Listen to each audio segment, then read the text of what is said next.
moi j'ai la chance de vivre en France, mais malheureusement en Chine, quand du jour au lendemain on vous dit ce que vous faites c'est illégal, vous allez être arrêté, c'est une secte, c'est dangereux, etc. Il y a des gens qui se suicident. Vous êtes très démunis, vous êtes très vulnérables. Parce que vous êtes dans un contexte d'absence totale de liberté, la plus grande dictature du monde. Et donc, un certain nombre de pratiquants ont choisi de résister pacifiquement, d'informer, de résister à cette injustice. Et certains, malheureusement, ont abandonné la pratique parce que c'était trop dur, la pression est trop forte.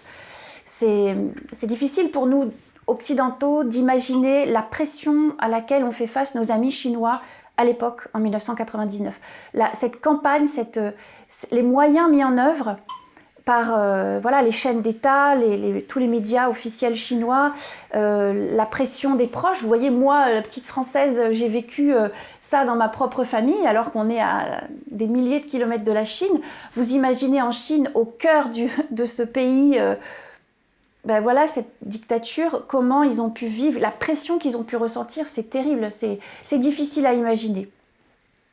Mais il faut se replacer dans ce contexte-là pour comprendre tout ce qui s'est passé après.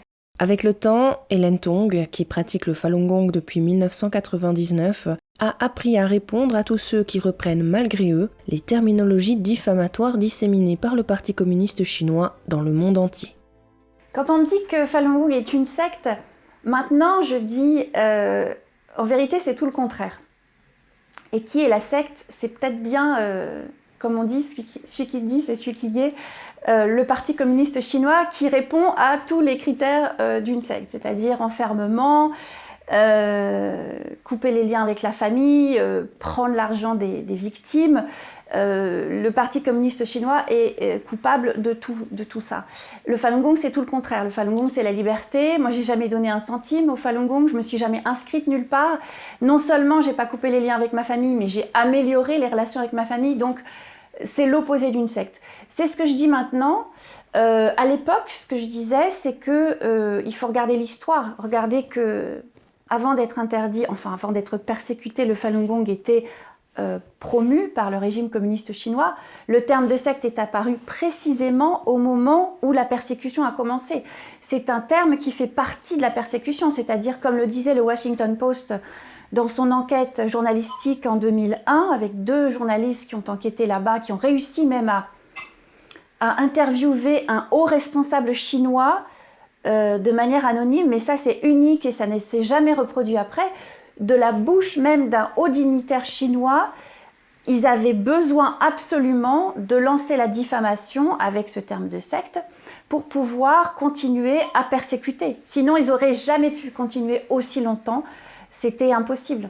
Interviewé à Paris dans le cadre de la commémoration des 23 ans de répression du Falun Gong, le pratiquant Su Tong Li, ancien chercheur pour l'écologie et l'environnement, a partagé l'enfer qu'il a vécu en prison, en dépit de son poste au sein d'un ministère du parti.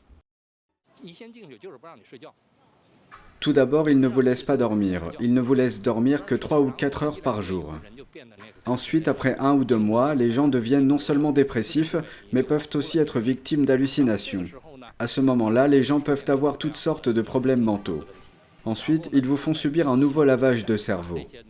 Ils continuent à vous faire endurer ce genre d'attaques, d'accusations et de calomnies. À noter qu'aujourd'hui, en dépit de la diffamation et de la persécution ayant cours en Chine, le Falun Gong est pratiqué dans plus de 90 pays à travers le monde.